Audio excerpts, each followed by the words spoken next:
Recently, Ukraine launched a missile strike on the area of concentration of Russian missile forces in the Bryansk region. 3 Iskander launchers were hit, 1 was destroyed.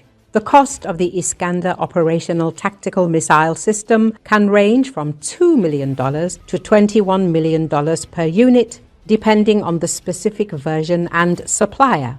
One Iskander-M ballistic missile costs approximately $3 million, and an Iskander-K cruise missile costs up to $1 million. According to various sources, the complete complex, including missiles, is valued at between $70 and $100 million. There is no exact data yet, but as of 2024, Russia had 150 Iskander-M units in the ground forces and 12 Iskander-M units in the coastal forces. In terms of the number of missiles, by the beginning of 2025, the Kremlin had about 600 Iskander-M ballistic missiles left.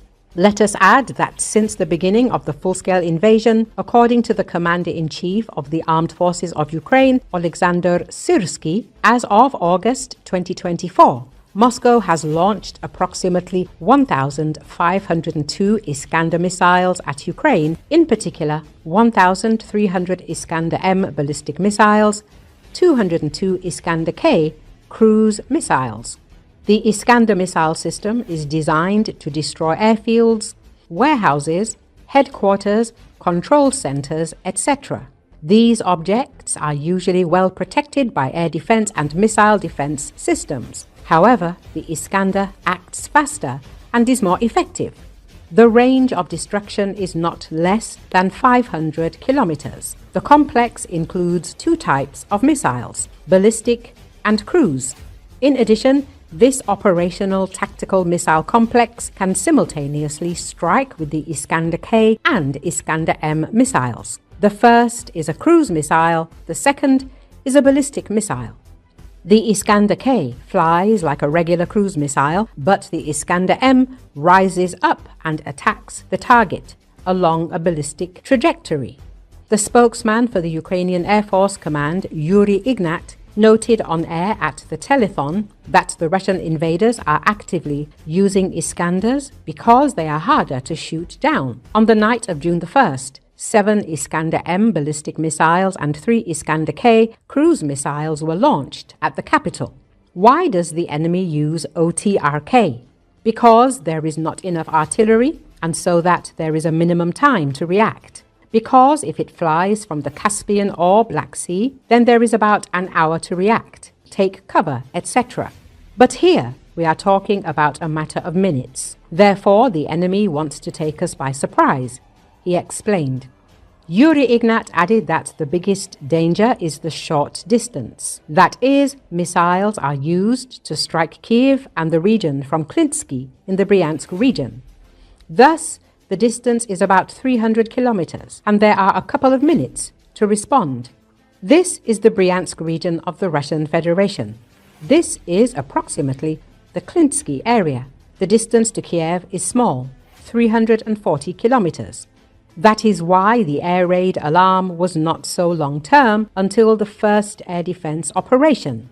Yes, unfortunately, there are casualties, and a child died on Children's Day. But the occupiers will pay for everything they did on our land. This is obvious. The speaker concluded.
Russians launched their long-anticipated summer offensive on Kharkiv, aiming to reverse the losses suffered in 2022 and collapse the Ukrainian from Vovchansk.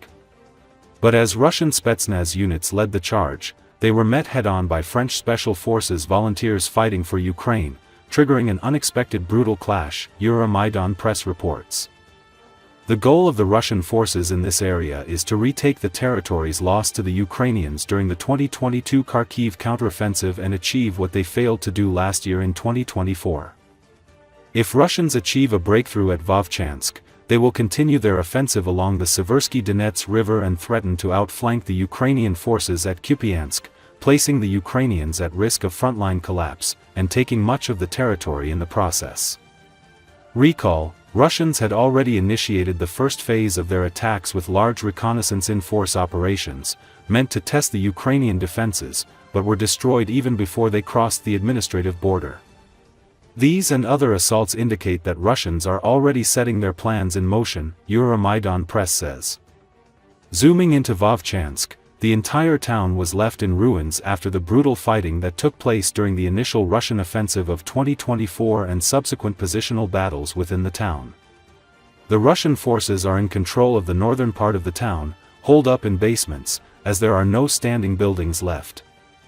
Meanwhile, the Ukrainian forces are positioned in the southern part of the town along the riverbank and in the local aggregate plant, allowing the Ukrainians to maintain a tactical presence in the town.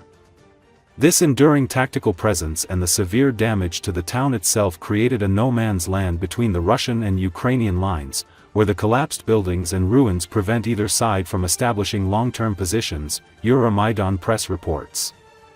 In Vovchansk, the scale of destruction has left Russian infantry units exposed, with no intact buildings or basements for cover. Forced to operate in open rubble, they become easy targets for Ukrainian drones. Over a year of futile assaults has turned the town into a graveyard of Russian troops, each wave falling where the last one died, forced to walk over each other's bodies. However, the Ukrainians did not leave this area undefended, as a contingent of Ukrainian foreign fighters was located there.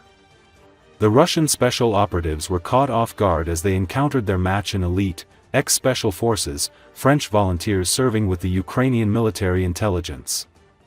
Overall, in Russian strategic doctrine, there is no diversionary offensive, as their forces will persistently try to exploit a breakthrough anywhere and whenever possible, Euromaidan press says. This makes holding the line in the Kharkiv sector crucial, as maintaining a strong defense will make it unlikely that the Russians will continue their attacks and instead concentrate their forces elsewhere.